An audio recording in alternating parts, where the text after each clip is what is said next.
ఇందిరాగాంధీ గారి కంటే ఒక శక్తి.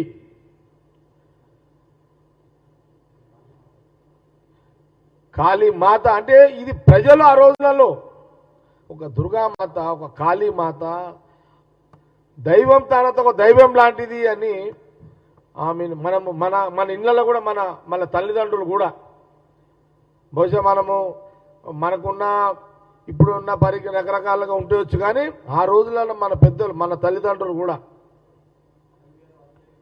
అదే అటల్ బిహారీ వాజ్పేయి ఒక రాజకీయాలకు అతీతంగా పార్లమెంట్లో పొగిడిండు. ఇందిరాజీ ఒక దుర్గా మాత దిక్రీ హై అని చెప్పి ఆ రోజు అటల్ బిహారీ వాజ్పేయి గారు అన్నారు ఆ రోజున. అంటే అట్లనే యావత్ భారతదేశంలో యుద్ధం కంటే ముందు కూడా ఇందిరాగాంధీ గారు అంటే ఒక మహాశక్తి, దుర్గమ్మ తల్లి అవతారము అనే ఒక భావన దేశ ప్రజల్లో ఆ రోజులలో ఉండే, ఇప్పటికీ అట్లనే ఉన్నది.